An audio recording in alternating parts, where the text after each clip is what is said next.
The Metamorphosis by Franz Kafka, Chapter 3, Pre-reading.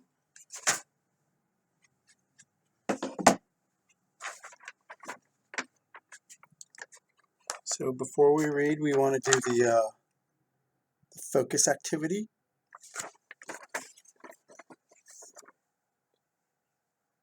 Before we read Chapter 3, caring for a sick or elderly relative can be stressful. What advice might you give to someone who's a caregiver? And right down here, they can ask for help.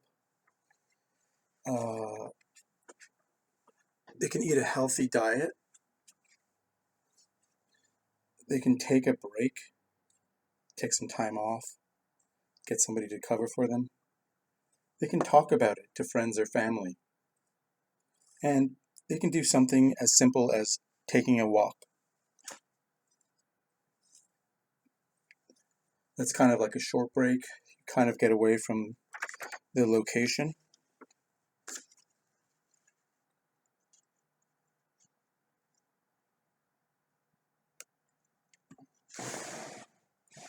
And caregiver stress. Caregivers suffer from a lot of stress related to their job because they tend to focus their attention on taking care of the person they're taking care of, and then they neglect themselves.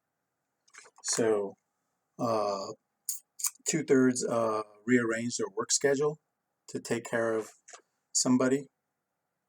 20 to 50% report depressive symptoms. And female caregivers are more likely to suffer from anxiety and/or depression.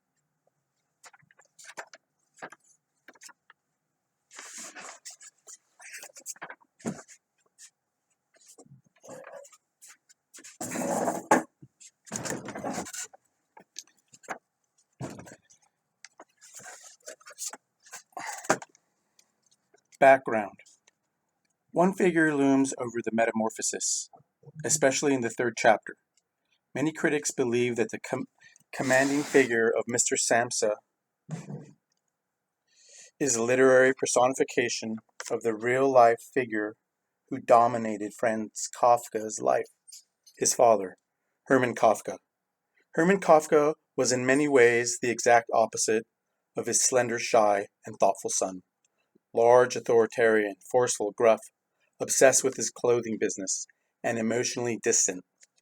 The father also scoffed at his son's interest in literature and helped end his engagement to a woman from a socially inferior family.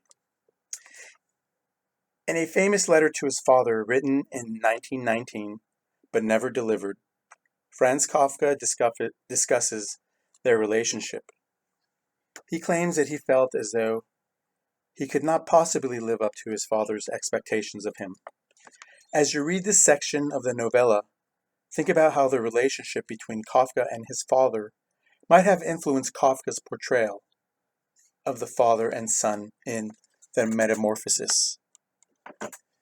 Can you think of another story that we read that maybe had some sort of tension between father and son?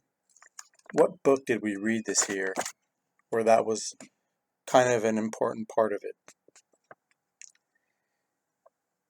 Did you know? When Kafka was already ill with tuberculosis that would soon kill him, he asked his good friend Max Brod to destroy all of his unpublished writings after his death. These writings included his great novels and many of his stories. Brod decided against following the wishes of his friend. As a result, Franz Kafka's writings were published, and Kafka became one of the most admired writers of the 20th century. And next we have our vocabulary there. We've got apathetic, which is indifferent, unresponsive. It's like you don't care. Bailiwick, is a person's area of expertise, authority, or work. Harry, to harass or torment. Impelled, driven to take action. Perusal, detailed analysis. Quizzically, in a puzzled manner. Vouchsafe, to grant or give. Windfall, unexpected gain, like in the novel we just read, Animal Farm by George Orwell. The windfall apples that the pigs took for themselves at the beginning, and they also took the milk. Let's see.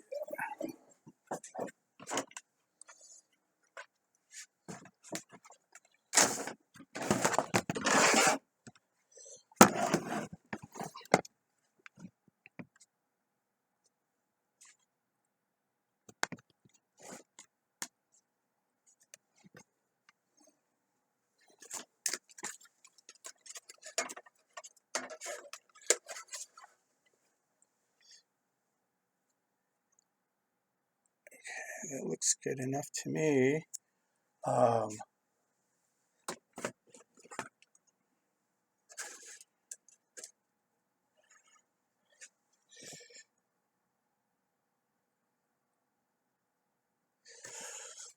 So as you read, don't forget to work on this chart here, talking about the character and the changes. So we're interested in the changes or the metamorphosis of not only Gregor, but Grete and Mr. Samsa as well. And don't forget about your personal response at the bottom.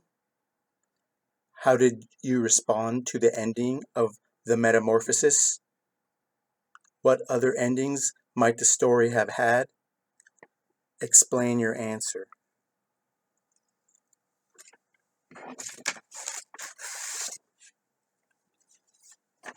So we have our questions.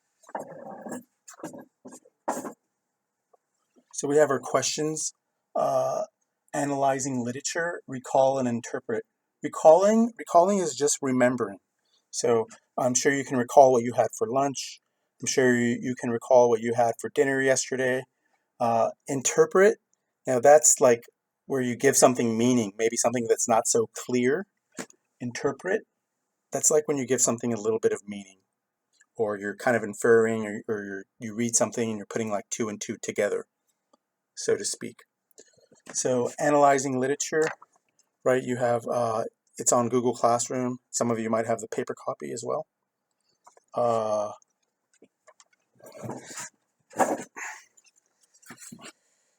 So we have number 1. Why do you think has Greta's attitude toward Gregor changed? You may want to consider some of the issues you addressed in the focus activity. Number 2, who comes to live with the Samsas? What might be the significance of these new characters? Why did Kafka not give them names or other individual characteristics? Number 3, how does Gregor respond to his sister's violin playing? What might Kafka be implying about Gregor by describing this reaction? Number 4, the narrator strongly implies that Gregor starves himself to death. What other forces might have led to Gregor's death? Number 5, what effect does Gregor's metamorphosis ultimately have on his family? What does this effect suggest about his relationship with his family?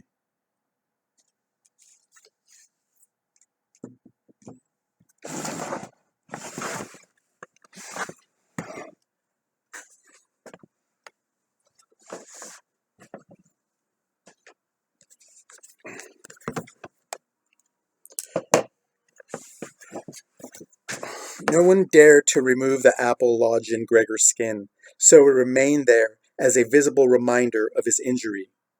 He had suffered it there for more than a month, and his condition seemed serious enough to remind even his father that Gregor, despite his current sad and revolting form, was a family member who could not be treated as an enemy.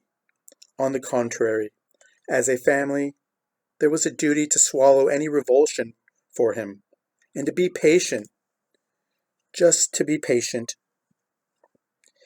Because of his injuries, Gregor had lost much of his mobility, probably permanently. He had been reduced to the condition of an ancient invalid, and it took him long minutes to crawl across his room.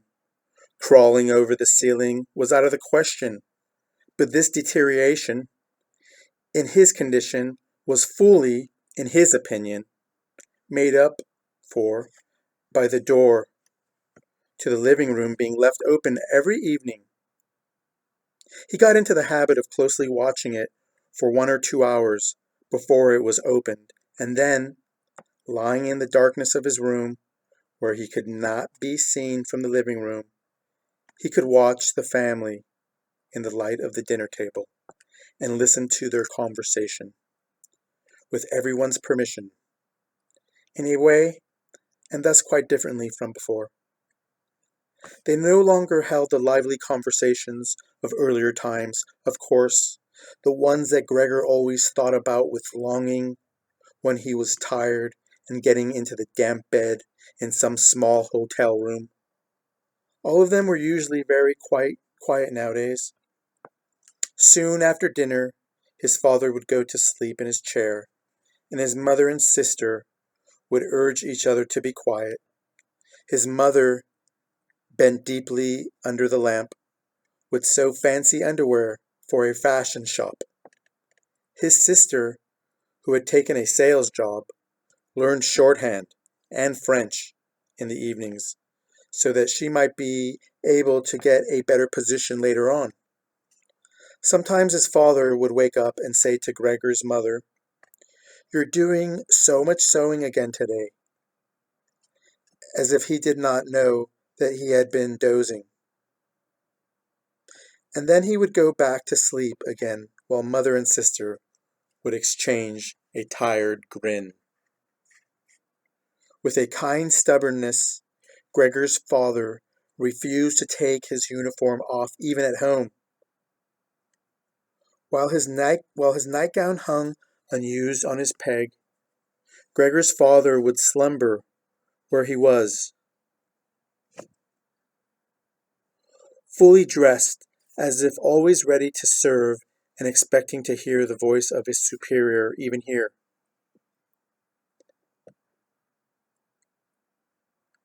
The uniform had not been new to start with, but as a result of this, it slowly became even shabbier despite the efforts of Gregor's mother and sister to look after it. Gregor would often spend the whole evening looking at all the stains on this coat, with its gold buttons, always kept polished and shiny, while the old man in it would sleep, highly uncomfortable, but peaceful. As soon as it struck 10, Gregor's mother would speak gently to his father to wake him and try to persuade him to go to bed, as he couldn't sleep properly where he was, and he really had to go get his sleep if he was to be up at 6 to get to work. But since he had been in work, he had become more obstinate and would always insist on staying longer at the table, even though he regularly fell asleep, and it was then harder than ever to persuade him to exchange the chair for his bed. Then, however, much mother and sister would importune him with little reproaches and warnings. He would keep slowly shaking his head for a quarter of an hour, with his eyes closed, refusing to get up. Gregor's mother would tug at his sleeve, whisper endearments into his ear. Gregor's sister would leave her work to help her mother, but nothing would have any effect on him. He would just sink deeper into his chair. Only when the two women took him under the arms, he would abruptly open his eyes, look at them one after the other, and say, "What a life! This is what peace I get in my old age." And supported by the two women, he would lift himself up carefully, as if he were carrying the greatest load himself. Let the women take him to the door, send them off, and carry on by himself, while Gregor's mother would throw down her needle and her sister her pen, so that they could run after his father and continue being of help to him. Who in this tired and overworked family would have had time to give more attention to Gregor than was absolutely necessary? The household budget became even smaller, so now the maid was dismissed. An enormous, thick-boned charwoman with white hair that flapped around her head came every morning and evening to do the heaviest work. Everything else was looked after by Gregor's mother, on top of the large amount of sewing work she did. Gregor even learned listening to the evening conversation about what price they had hoped for. That several items of jewelry belonging to the family had been sold, even though both mother and sister had been very fond of wearing them at functions and celebrations. But the loudest complaint was that although the flat was much too big for their present circumstances, they could not move out of it. There was no imaginable way of transferring Gregor to the new address. He could see quite well, though, that there was more reasons than consideration for him that made it difficult for them to move. It would have been quite easy to transport him in any suitable crate with a few air holes in it. The main thing holding the family back from their decision to move was much more to do with their total despair, and the thought that they had been struck with a misfortune unlike anything experienced by anyone else they knew or were related to. They carried out absolutely everything that the world expects from poor people.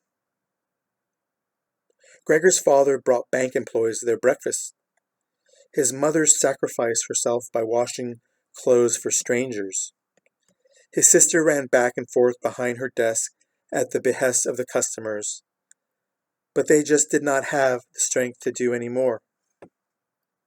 And the injury in Gregor's back began to hurt as much as when it was new. After they had come back from taking his father to bed, Gregor's mother and sister would now leave their work where it was and sit close together, cheek to cheek. His mother would point to Gregor's room and say, "Close that door, Greta." And then, when he was in the dark again, they would sit in the next room, and their tears would mingle. Or they would simply sit there, staring dry-eyed at the table.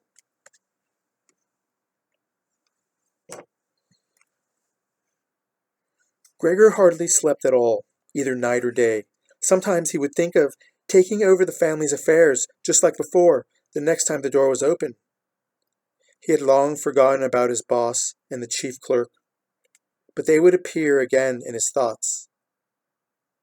The salesman and the apprentices, that stupid tea-boy, 2 or 3 friends from other businesses, one of the chambermaids from a provincial hotel, a tender memory that appeared and disappeared again, a cashier from a hat shop for whom his attention had been serious but too slow. All of them appeared to him mixed together with strangers and others he had forgotten. But instead of helping him and his family, they were all of them inaccessible. And he was glad when they disappeared. Other times, he was not at all in the mood to look after his family. He was filled with simple rage about the lack of attention he was shown. And although he could think of nothing he would have wanted, he made plans of how he could get into the pantry where he could take all the things he was entitled to, even if he was not hungry. Gregor's sister no longer thought about how she could please him, but would hurriedly push some food or other into his room with her foot before she rushed out to work in the morning and at midday. And in the evening she would sweep it away again with the broom, indifferent as to whether it had been eaten, or more often than not, had been left totally untouched. She still cleared up the room in the evening, but now she could not have been any quicker about it. Smears of dirt were left on the wall. Here and there were little balls of dust and filth. At first, Gregor went into one of the worst of these places when his sister arrived as a reproach to her. But he could have stayed there for weeks without his sister doing anything about it. She could see the dirt as well as he could, but she had simply decided to leave him to it. At the same time, she became touchy in a way that was quite new for her, and which everyone in the family understood. Cleaning up Gregor's room was for her and her alone. Gregor's mother did once thoroughly clean his room, and needed to use several bucketfuls of water to do that. Although that much dampness also made Gregor ill, and he lay flat on the couch, bitter and immobile. But his mother was to be punished still more for what she had done. As hardly had his sister arrived home in the evening than she noticed the change in Gregor's room, and, highly aggrieved, ran back into the living room, where, despite her mother's raised and imploring hands, she broke into convulsive tears. Her father, of course, was startled out of his chair, and the two parents looked on astonished and helpless. They, too, became agitated. Gregor's father, standing to the right of his mother, accused her of not leaving the cleaning of Gregor's room to his sister. From her left, Gregor's sister screamed at her that she was never to clean Gregor's room again, while his mother tried to draw his father, who was beside himself with anger, into the bedroom. His sister, quaking with tears, thumped on the table with her small fist, and Gregor hissed in anger that no one had even thought of closing the door to save him the sight of this and all of its noise. Gregor's sister was exhausted from going out to work, and looking after Gregor as she had done before was even more work for her. But even so, his mother ought certainly not to have taken her place. Gregor, on the other hand, ought not to be neglected. Now, though, the charwoman was here, this elderly widow with a robust bone structure that made her able to withstand the hardest of things in her long life, wasn't really repelled by Gregor. Just by chance one day, rather than any real curiosity, she opened the door to Gregor's room and found herself face to face with him. She was taken totally by surprise. No one was chasing him, but he began to rush to and fro, while she just stood there in amazement, with her hands crossed in front of her. From then on, she never failed to open the door slightly every evening and morning and look briefly in on him. At first she would call to him as she did so with words that she probably considered friendly, such as, "Come on then, you old dung beetle," or "Look at the old dung beetle there." Gregor never responded to being spoken to in that way. He just remained where he was without moving, as if the door had never even been opened. If only they had told this charwoman to clean up his room every day, instead of letting her disturb him for no reason whenever she felt like it. One day early in the morning, while a heavy rain struck the window panes, perhaps indicating that spring was coming, she began to speak to him in that way once again. Gregor was so resentful of it that he started to move toward her. He was slow and infirm, but it was like a kind of attack. Instead of being afraid, the charwoman just lifted up one of the chairs from near the door and stood there with her mouth open, clearly intending not to close her mouth until the chair in her hand had been slammed down into Gregor's back. "Aren't you coming any closer, then?" she asked when Gregor turned round again, and she calmly put the chair back in the corner. Gregor had almost entirely stopped eating. Only if he happened to find himself next to the food that had been prepared for him, he might take some of it into his mouth to play with it, leave it there a few hours, and then, more often than not, spit it out again. At first he thought it was distress at the state of his room that stopped him eating. But he had soon got used to the changes made there. They had got into the habit of putting things into this room that they had no room for anywhere else, and there were now many such things as one of the rooms in the flat. And there were now many such things as one of the rooms in the flat had been rented out to 3 gentlemen. These earnest gentlemen, all 3 of them, had full beards, as Gregor learned peering through the crack in the door one day, were painfully insistent on things being tidy. This meant not only in their own room, but, since they had taken a room in this establishment, in the entire flat, especially in the kitchen. Unnecessary clutter was something they could not tolerate, especially if it was dirty.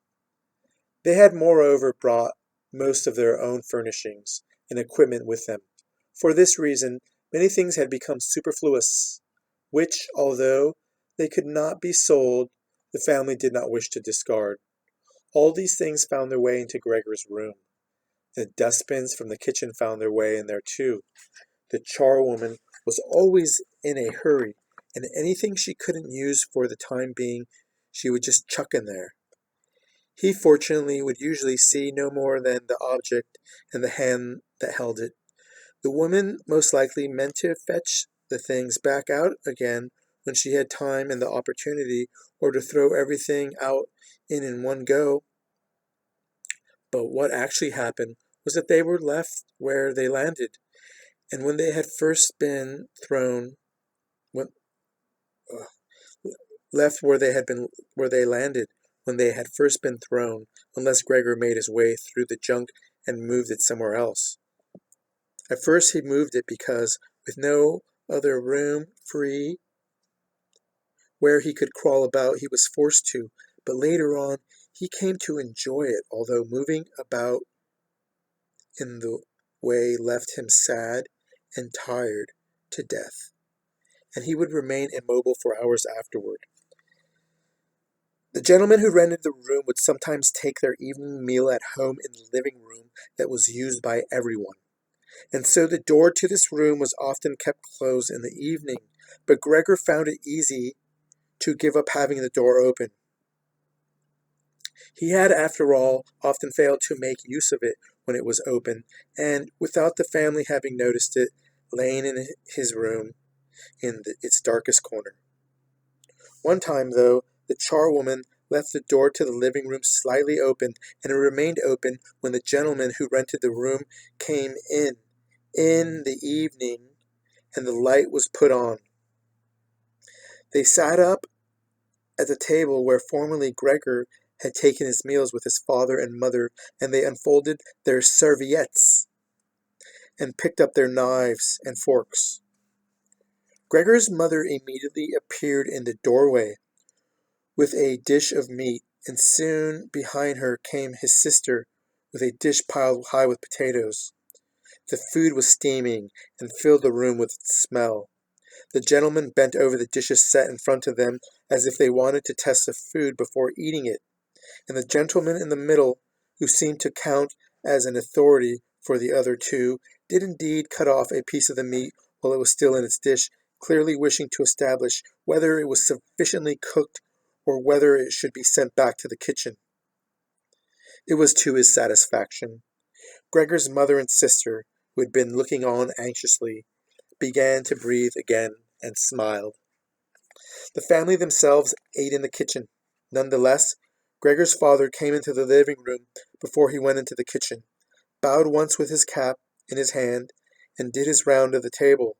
The gentlemen stood as one, and mumbled something into their beards. Then once they were alone, they ate in near perfect silence. It seemed remarkable to Gregor that above all the various noises of eating, their chewing teeth could still be heard,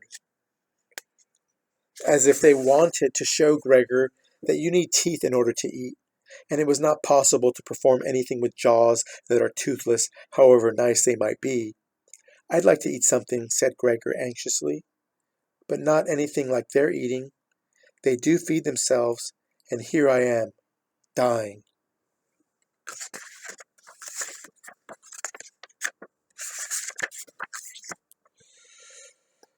Throughout all this time, Gregor could not remember having heard the violin being played, but this evening it began to be heard from the kitchen. The three gentlemen had already finished their meal. The one in the middle had produced a newspaper, given a page to each of the others, and now they leaned back in their chairs, reading them and smoking. When the violin began playing, they became attentive, stood up, and went on tiptoe over to the door of the hallway, where they stood pressed against each other. Someone must have heard them in the kitchen, as Gregor's father called out, "Is it playing perhaps unpleasant for the gentleman? We can stop it straight away." "On the contrary," said the middle gentleman. "Would the young lady not like to come in and play for us here in the room, where it is, after all, much more cozy and comfortable?" "Oh, yes, we'd love to," called back Gregor's father, as if he had been the violin player himself. The gentleman stepped back into the room and waited. Gregor's father soon appeared with the music stand, his mother with the music, and his sister with the violin. She calmly prepared everything for her to begin playing. His parents, who had never rented a room out before, and therefore showed an exaggerated courtesy towards the three gentlemen, did not even dare to sit on their own chairs. His father leant against the door with his right hand pushed in between two buttons on his uniform coat. His mother, though, was offered a seat by one of the gentlemen and sat, leaving the chair where the gentleman happened to have placed it out of the way in the corner. His sister began to play. Father and mother paid close attention, one on each side, to the movements of her hands. Drawn in by the playing, Gregor had dared to come forward a little, and already had his head in the living room. Before he had taken great pride in how considerate he was, but now it hardly occurred to him that he had become so thoughtless about the others. What's more, there was now all the more reason to keep himself hidden, as he was covered in the dust that lay everywhere in his room, and flew up at the slightest movement. He carried threads, hairs, the remains of food about on his back and sides. He was much too indifferent to everything now to lay on his back and wipe himself on the carpet like he had used to do several times a day. And despite this condition, he was not too shy to move forward a little onto the immaculate floor of the living room. No one noticed him, though. The family was totally preoccupied with the violin playing at first. The three gentlemen had put their hands in their pockets and come up far too close behind the music stand to look at all the notes being played, and they must have disturbed Gregor's sister, but soon, in contrast with the family, they withdrew back to the window, with their hands sunk, and talking to each other at half volume. They stayed by the window while Gregor's father observed them anxiously. It really now seemed very obvious that they had expected to hear some beautiful or entertaining violin playing, but had been disappointed, that they had had enough of the whole performance. And it was only now, out of politeness, that they allowed their peace to be disturbed. It was especially unnerving the way they all blew the smoke from their cigarettes upwards from their mouth and noses. Yet Gregor's sister was playing so beautifully. Her face was leant to one side, following the lines of music with a careful and melancholy expression. Gregor crawled a little further forward, keeping his head close to the ground, so that he could meet her eyes if the chance came. Was he an animal, if music could captivate him so? It seemed to him that he was being shown the way to the unknown nourishment he had been yearning for. He was determined to make his way forward to his sister and tug at her skirt to show her she might come into his room with her violin, as no one appreciated her playing here as much as he would. He never wanted to let her out of his room. Not while he lived, anyway. His shocking appearance should, for once, be of some use to him. He wanted to be at every door of his room at once, to hiss and spit at the attackers. His sister should not be forced to stay with him, though, but stay of her own free will. She would sit beside him on the couch, with her ear bent down to him, while he told her how he had always intended to send her to the conservatory. How he would have told her, how he would have told everyone about it last Christmas. Had Christmas really come and gone already?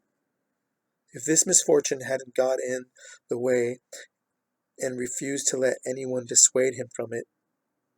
On hearing all this, his sister would break out in tears of emotion, and Gregor would climb up to her shoulder and kiss her neck, which, since she had been going out to work, she had kept free without any necklace or collar. "Mr. Samsa," shouted the middle gentleman to Gregor's father, pointing without wasting any more words, with his forefinger at Gregor as he slowly moved forward. The violin went silent. The middle of the three gentlemen first smiled at his two friends, shaking his head, then looked back at Gregor.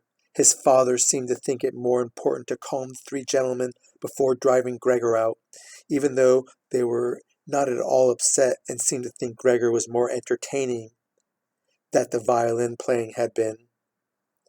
He rushed up to them with his arms spread out and attempted to drive them back into their room at the same time as trying to block their view of Gregor with his body.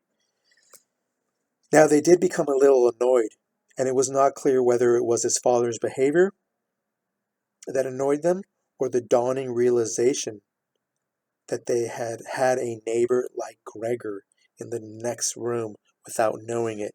They asked Gregor's father for explanations, raised their arms like he had, tugged excitedly at their beards, and moved back towards their room, only very slowly. Meanwhile, Gregor's sister had overcome the despair she had fallen into when her plan was suddenly interrupted. She had let her hands drop and let her violin and bow hang limply for a while, but continued to look at the music as if still playing. But then she suddenly pulled herself together, laid the instrument on her mother's lap, who still sat laboriously struggling for breath where she was, ran into the next room, which, under pressure from her father, the three gentlemen were more quickly moving toward. Under her sister's experienced hand, the pillows and covers of the bed flew up and were put into order, and she had already finished making the beds and slipped out again before the three gentlemen had reached the room. Gregor's father seemed so obsessed with what he was doing that he forgot all the respect he owed to his tenants. He urged them and pressed them until, when he was already at the door of the room, the middle of the three gentlemen shouted like thunder and stamped his foot, and thereby brought Gregor's father to a halt. "I declare here and now," he said, raising his hand and glancing at Gregor's mother and sister to gain their attention too, "that with regard to the repugnant conditions that prevail in this flat and with this family," here he looked briefly but decisively at the floor, "I give immediate notice on my room. For the days that I have been living here, I will of course pay nothing at all. On the contrary, I will consider whether to proceed with some kind of action for damages from you. And believe me, it would be very easy to set out the grounds for such an action." He was silent and looked straight ahead as if waiting for something. And indeed, his two friends joined in with the words, "And we also give immediate notice." With that, he took hold of the door handle and slammed the door.